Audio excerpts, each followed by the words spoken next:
Okay, so, final method of interpretation.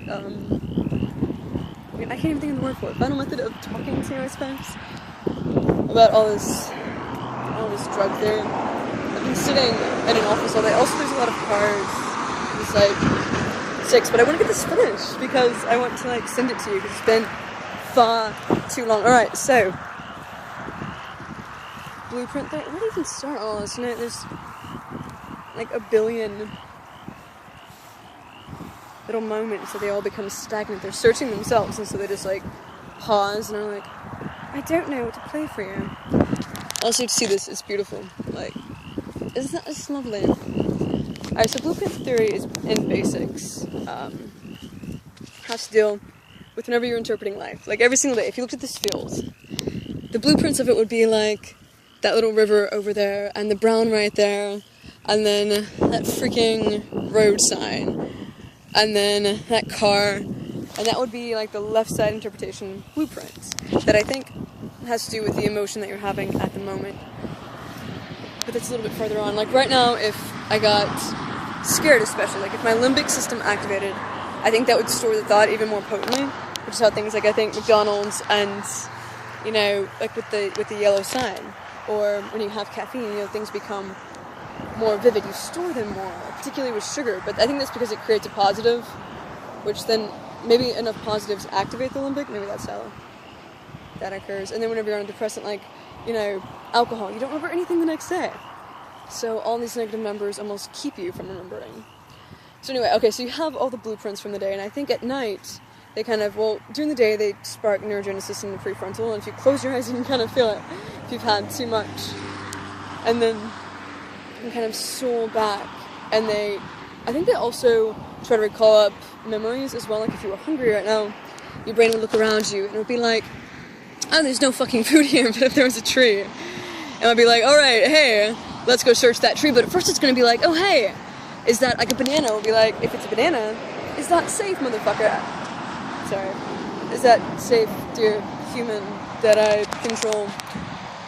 And so if it's a banana, you're like, oh, there it is, it's yellow, and you climb up and like eat it, if your brain remembers something like it. If it's say, something that looks like a banana, like a yellow orange, then it might be like, oh, maybe we should try that and see if it's like a banana. But then it will try to possibly replace it. Like, you know, whenever you're staring out at a field and maybe you've seen, okay, I was staring at a mountain one day and it reminded me of Halloween Castle.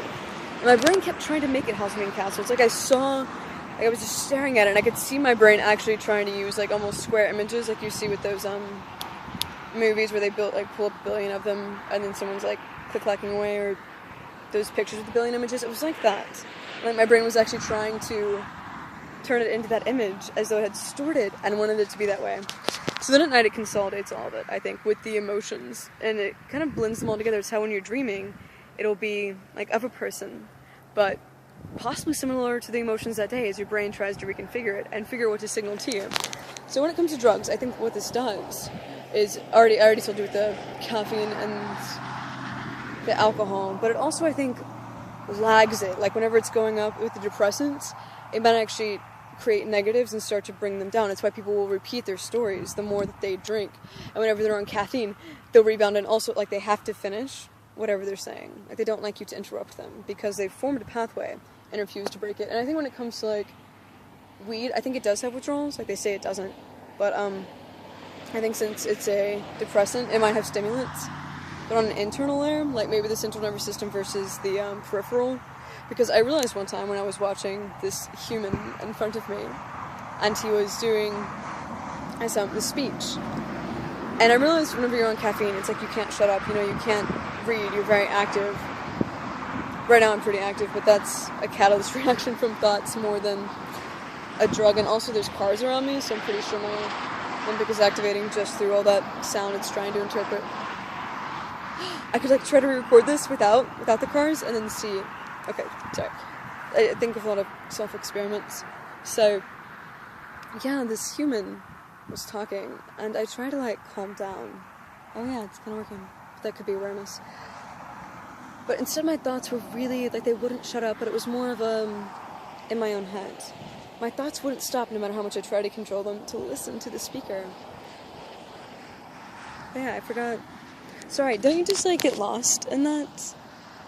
I wonder if getting lost is when your brain, like, completely understands it, you know? Okay, but, mixed suicide is where I want to get, like, in a machine with my twin and another human that has this, neurodevelopmental disorder, and he's, like, looking for the cure, you know, and they can't find one, and I do believe that all the neurodevelopmental issues could be from toxins and shit like that. Like, toxins and autism are the only things that go up together on, like, a complete obvious spectrum, and then I've read enough stories of parents that were like, oh, my child said I loved you for the first time after putting them on a diet, and then, you know, companies and ADHD and Ritalin and blah, blah, blah.